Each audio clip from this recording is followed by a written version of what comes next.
तर आजूबाजूच्या परिसरामध्ये आणि राजूर घाटात पळस एक असा बहरला आहे. त्याचं काय महत्त्व आहे आणि कशाची चाहूल अशी म्हणावी लागेल? शिशिर ऋतू संपला की पानगळ होते. पानगळ झाली की जंगल हा विरान लागायला लागतो. अशा वेळेस नवचैतन्य घेऊन पळस फुलतो आणि पळस फुलला की ग्रामीण जीवनामध्ये एक नवचैतन्य निर्माण होते.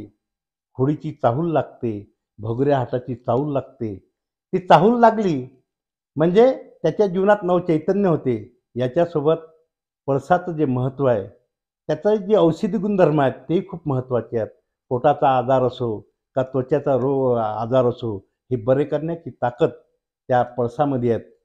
अनेक गुणधर्म, औषधी गुणधर्म त्या पळसामध्ये जरी असले, तरी खऱ्या अर्थानं नवचैतन्य ज्याला आणत असेल, तर ग्रामीण भागामध्ये हा पळस आणतो. होळीची चाहूल लागली की मुलं पळसाची फुलं गोळा करतात, त्याचा रंग करतात, बेधुंद होऊन त्या बाजारामध्ये, भगुरिया बाजारामध्ये फिरतात आणि तरुण मुलं-मुली त्यावेळेस आपला संशोधन करणे, सामाजिक जो आदिवासींचं जीवन आहे, त्या जीवनाचे जे त्यांचे डोंगरदरीत राहणारे जे आदिवासी असतात, ते आदिवासी त्या बाजारामध्ये येतात आणि अनेक देवाणघेवाण, अनेक सामाजिक समस्या ज्या असतात तिथं निवाळे होत असतात.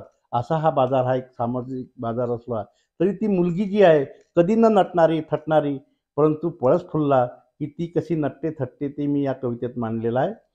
रानवन फुले पलसान, रंग चढे रान पाखराले, रंग चढे रान पाखराले, त्याच्या पाठी पिंग्या डोळ्यात, नाच मोराचा हा चाले, नाच मोराचा हा चाले, नाच मोराचा हा चाले, लागे भंगऱ्या हट्टाची चावल, कळपातल्या हरणीले कशी पडली ही भूल, माय अंगी नदी काठी, माय अंगी नदी काठी, तिचं चाले रोज न्हान धुन, रानवन फुले पलसान, रंग चढे रान पाखराले, रात जाये सुनी सुनी, रात जाये सुनी सुनी, चाल स्वप्नाचा रवंथ,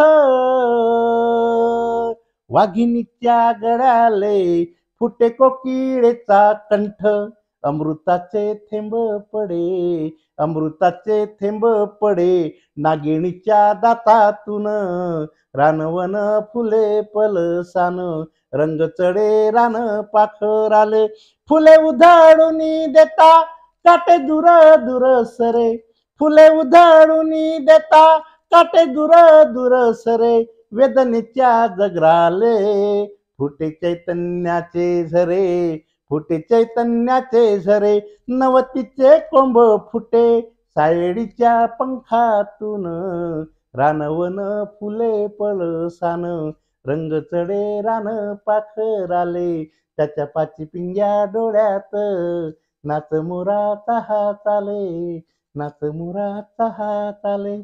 खऱ्या अर्थानं पळसाचं आणि आदिवासीचं जीवन जे आहे हे सोबत फुलणारं आहे. यातच ते जीवनामध्ये, वैवाहिक जीवनात ते आपले पाऊल टाकतात मुलं-मुली. असं हे नातं त्यांचं आहे पळसाचं.